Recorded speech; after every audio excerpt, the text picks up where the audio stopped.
Dans cette nouvelle vidéo, nous allons voir comment traiter des dates et des heures.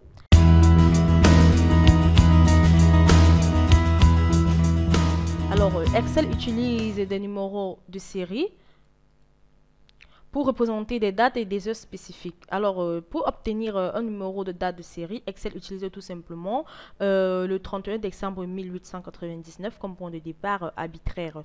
Puis, compte le nombre de jours écoulés depuis lors. Donc, par exemple, le numéro de série de la date du 1er janvier 1900 serait tout simplement 1. Pour le 2 janvier 1900, serait tout simplement 2 et ainsi de suite. Alors, ici, j'ai récapitulé certaines dates. Donc, pour la date du 31 décembre 1900, ça serait tout simplement 366.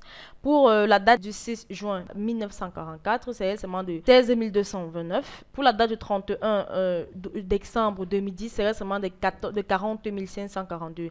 Alors, pour voir les numéros de série qui sont générés, lorsque vous entrez une date, vous pouvez tout simplement aller, lorsque vous avez entré votre date, vous allez tout simplement au niveau...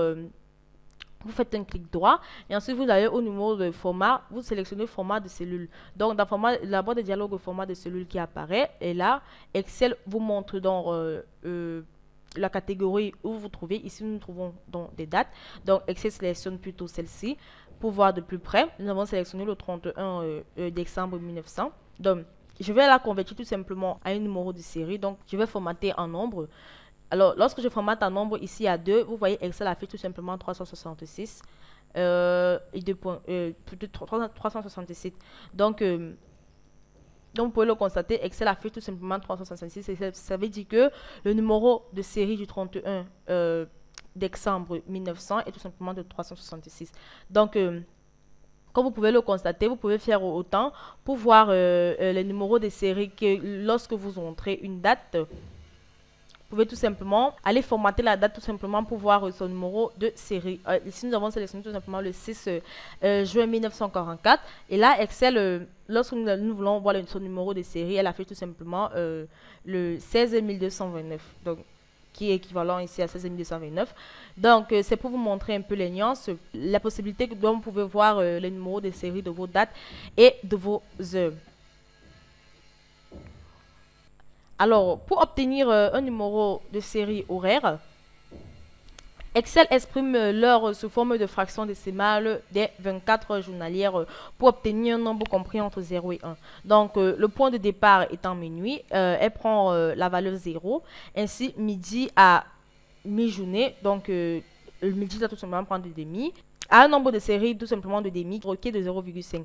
Donc ici nous avons tout simplement récapitulé certains numéros de série pour les heures. Donc là pour 6 heures du matin, elle représente tout simplement 0,25. Donc pour le voir, nous allons tout simplement, comme tout à l'heure, aller après avoir fait un clic droit, sélectionner format de cellule. Et là nous voulons le nombre. Le numéro de série affiche tout simplement 0,25.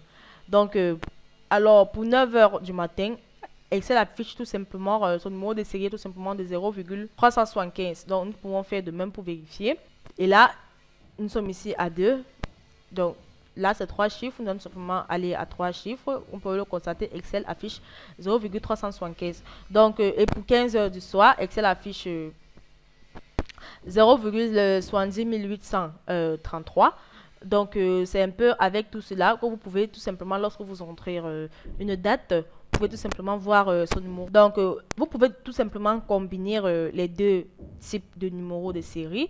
Donc, ici, par exemple, nous avons là le 31 décembre 2010 à 12h00. Donc, pour voir son numéro de série, le numéro de série affiche tout simplement 40 543,5. Donc, pour le voir, après un clic droit, nous allons sélectionner tout simplement un numéro de série qui est un nombre et Excel affiche 40 543,50. Ici, nous sommes un nombre décimal de 2. Donc, si nous descendons à 1, Excel affiche tout simplement 40 543,5. Donc, c'est pour vous montrer en fait les nuances. Lorsque vous voulez par exemple savoir le numéro de série d'un format de date ou d'heure, il suffit juste de formater cette cellule ou encore cette plage contenant la date, le numéro de date ou encore les heures ou encore les deux jumelés dont vous voulez vous apercevoir. Alors l'utilisation de nombre de séries de cette manière présente l'avantage de faciliter les calculs impliquant les dates et les heures. Alors une date ou une heure n'est pas en réalité qu'un nombre, donc par conséquent toutes les opérations mathématiques que vous pouvez effectuer effectué sur un nombre peut également être effectué sur une date. Donc, cela est très utile pour les feuilles de calcul qui suivent les délais de livraison, qui surveillent les comptes des débiteurs ou vieillissants, ou encore qui calculent les dates d'escompte, de factures et etc. Donc, nous allons à présent voir comment entrer des dates et des heures. Alors, même s'il est vrai que les numéros de série facilitent la manipulation des tests et des heures par ordinateur, donc ce n'est pas le meilleur format tout simplement à utiliser. À comprendre pour les humains tout simplement. Donc, par exemple, lorsque ce numéro est affiché, ça n'a pas de sens tout simplement. Par exemple, lorsque ce numéro est par exemple affiché dans une cellule, cela n'a tout simplement pas de sens. Mais au moment où il représente le 20 juillet 1969 à 12h59, c'est l'un des plus grands moments de l'histoire qui est l'atterrissage de la Lune Apollo 11. Donc, heureusement, Excel prend en charge la conversion entre ces formats, de sorte que vous n'ayez jamais à vous en soucier. Donc, pour entrer une date ou une heure, vous pouvez tout simplement utiliser l'un des formats que j'ai décrit tout à l'heure. Donc, ici, nous avons les différents formats. Comme vous pouvez le constater, vous pouvez tout simplement, là, si je veux, par exemple, utiliser un format pour cela.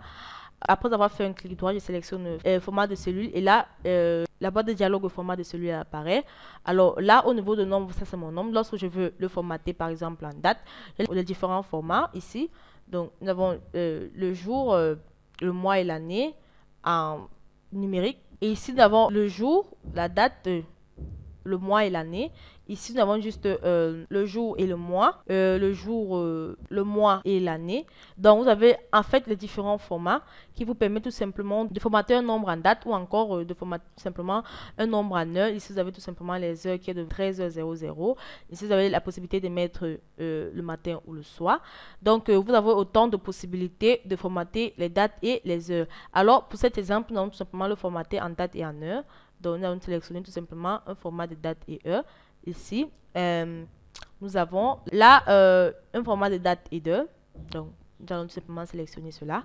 Et lorsque nous validons notre opération, comme vous pouvez le constater, Excel affiche plutôt le 27 1996, donc 69, à 10h55.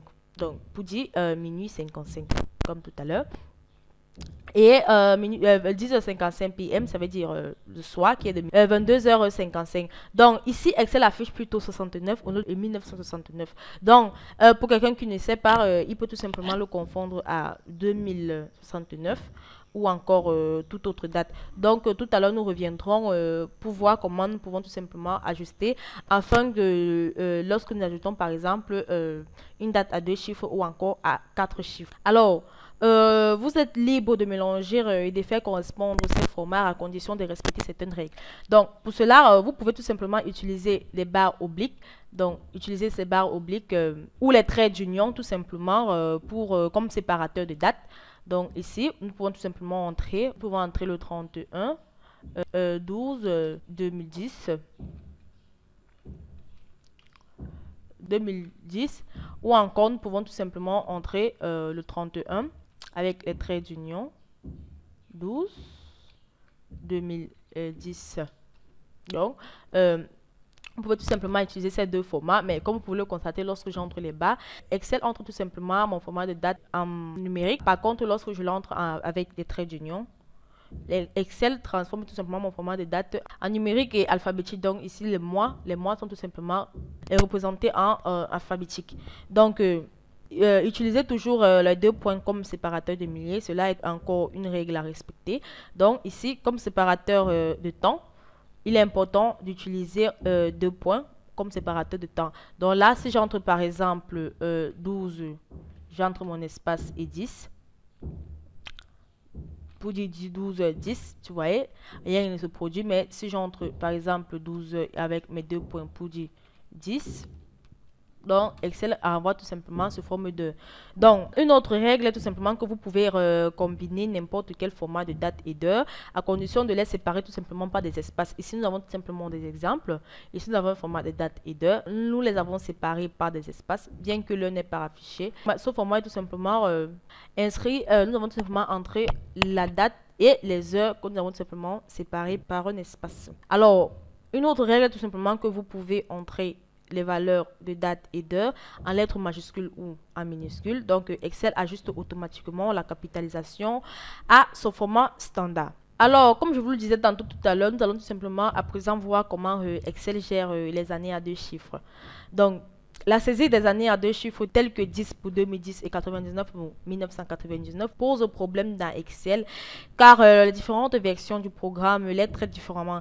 Donc, dans les versions antérieures d'Excel, les années à deux chiffres 00 à 2009 sont interprétées comme les années 2000 à 2029, tandis que les années de 30 à 99 sont interprétées comme des années de 1930 à 1999.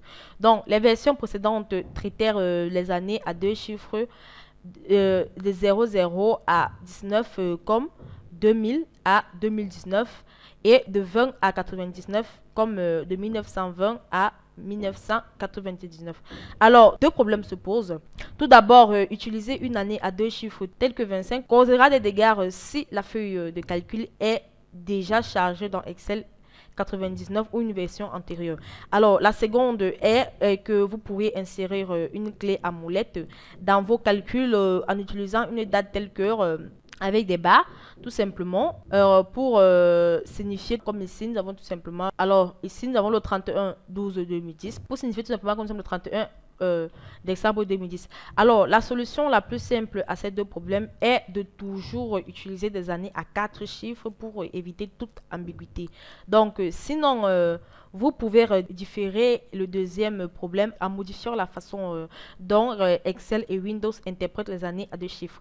Donc, nous allons tout simplement suivre quelques étapes sur Windows et pour ceux qui ont Windows Vista. Donc, alors, et les Windows XP et les versions antérieures ont des options un peu plus similaires. Donc, pour ce faire, vous devez tout simplement sélectionner Démarrer. Lorsque vous avez sélectionné Démarrer, vous sélectionnez tout simplement panneau de configuration. Ensuite, vous cliquez tout simplement sur Région et date. Donc, lorsque vous avez cliqué sur région et date, vous avez tout simplement une boîte de dialogue région et langue qui apparaît. Donc, dans l'onglet format, tout simplement, nous sommes dans l'onglet format, vous cliquez tout simplement sur paramètres supplémentaires et sous Vista, vous cliquez plutôt sur personnaliser ce format. Donc, la boîte de dialogue personnaliser le format apparaît. Donc, vous sélectionnez tout simplement l'onglet date. Donc, après avoir sélectionné l'onglet date, vous utilisez la case si une date est entrée avec deux chiffres, elle est comprise entre eux. Donc, vous devez entrer une date. Lorsque vous entrez vos dates avec deux chiffres, ces deux chiffres doivent être des valeurs comprises entre une année et une autre. Donc, ici, vous pouvez tout simplement entrer. Par exemple, si vous n'utilisez jamais des dates antérieures à 1960, vous pouvez tout simplement modifier la valeur de la zone de sélection numérique en 2059, tout simplement. Caractère non autorisé, 2059. Donc, vous voulez tout simplement entrer 2059. Comme vous pouvez le constater, Excel réajuste tout simplement. Ici, Excel part de 1960 à 2059. Donc, ce qui signifie que Excel interprète les années à deux chiffres comme les dates comprises tout simplement entre 1960 et 2009. Donc, si vous pouvez modifier, vous pouvez aussi la modifier. Vous voyez, lorsque je modifie ici, les dates comprises entre les deux années, cette date tout simplement change aussi. Donc là, vous pouvez le constater. Lorsque je change celle-ci numériquement, celle-ci aussi est changée. Donc là, nous allons tout simplement caler à 2059. Donc nous allons aller de 1960 à 2059. Lorsque nous avons terminé, nous pouvons tout simplement cliquer sur OK. Vous pouvez venir à la boîte de dialogue région et langue. Ensuite, nous allons tout simplement cliquer sur OK pour appliquer le nouveau paramètre. Donc, lorsque nous avons cliqué sur OK, nous appelons tout simplement le nouveau paramètre. Et là, nous pouvons tout simplement fermer notre boîte de dialogue, ajuster les paramètres de l'ordinateur. Donc, lorsque vous avez terminé, vous venez tout simplement de réajuster vos paramètres. Alors, j'espère que vous avez aimé cette vidéo de l'entreprise Excel Pro, entreprise spécialisée dans les prestations de services Microsoft Excel. Si vous avez aimé cette vidéo, n'oubliez pas de vous abonner et de cliquer sur le et ensuite de la partager. Si vous avez des questions à poser, soyez libre de les poser dans votre espace. Nous allons nous retrouver très